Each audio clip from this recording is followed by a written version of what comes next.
Hey guys, welcome to another The Parrott Bros video.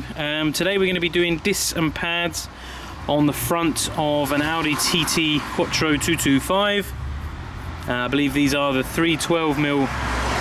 I'm just going to quickly go over what you need. Now, to get the caliper off, you'll need there's a H7, so a 7mm Allen key, which goes into the back. So you need to pop off, there's two little caps, these caps here, which just sit in this rubber sleeve. You pull them out and then you can just literally insert the Allen key and then the slider bolt comes out.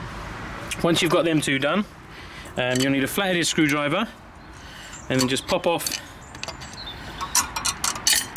the retaining clip, and then it should just fall off, but you can just get a screwdriver and there you go, just offer that out and it'll come out.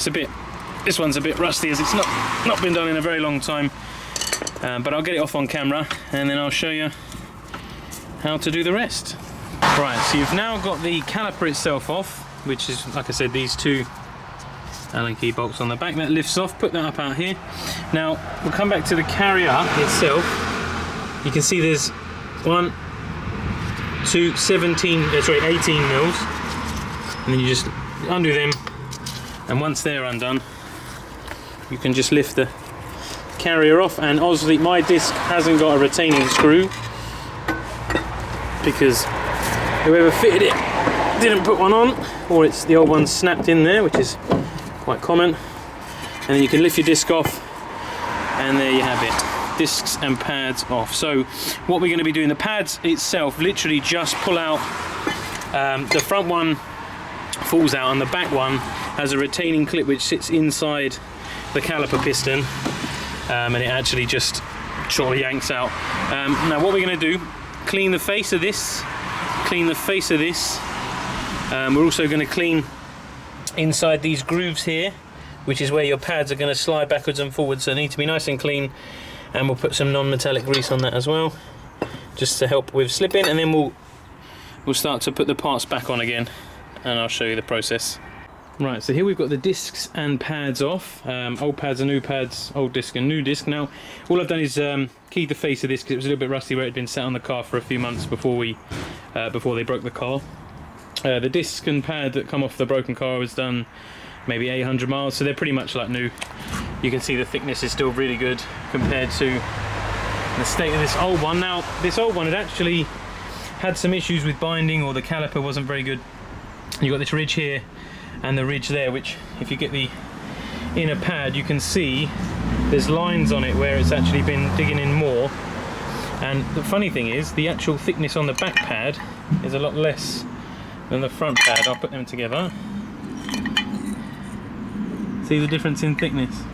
So the rear pad had been binding a bit more than the front pad, so that's hence the reason why I'm changing it, because they were crap, and to be fair the discs are well gone.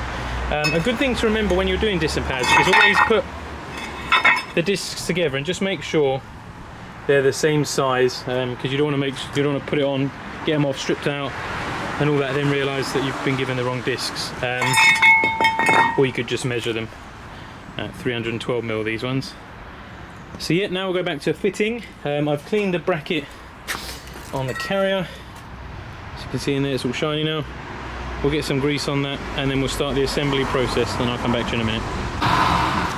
So you can see that I've cleaned the face of the hub and the spigot around, just to make sure that the disc sits 100% flush against the back of that. Now before we go ahead and fit everything back together, I did want to mention you'll need some large grips. These are some like 17-inch grips, and all you'll need to be doing is, I won't be able to hold the camera as well, but you basically need to squeeze. Let me see if I can put it on here. So you're going to need to squeeze, there we go, beautiful, the piston back in on the caliper. So there's your caliper. Now the piston's sticking out, if you can see it, yeah, sticking out there. So you want to get some large grips, get it to roughly the right size. Maybe one more. And if you can, put it over, give it a good squeeze. Some are harder to get back in than others. It's also worth taking the lid off your brake fluid to allow the extra fluid to go back into the reservoir. And then there you go, you squeeze that back in, and that will just allow you to put new pads on, new discs on, because they're going to be slightly thicker than what you had on there before, just to make sure that it goes on without too much issue. So I'll just get that finished off, and then I'll get it all mounted on again. So just to show you how the pads go in, here's a caliper, which I've taken off another car, is you literally just put them 3 fingers, and it just pushes into the caliper. It's a bit of a two-handed job. Put it on, and then it just should just clip in like that. And then the other one, obviously you'll have the caliper off the carrier, but that has 2 guides where it just slots underneath onto the carrier below, just in there. Now always remember to put your retaining clip back on. And there we are, that is it fitted on the car. So retaining clip on. When fitting pads, it's always worth putting a little bit of non-metallic grease on both ears there, and then a little bit on the back face to stop squealing when it goes in and out. Same on the other one, pop it on the ears, and also just run a little bit on the guides that you've cleaned on the other calipers. I don't know if I can see it in here, but yeah, you can just see there's a little bit of grease in there, and that just makes the caliper easier to slide backwards and forwards on and off of braking, and it also should stop it from going rusty.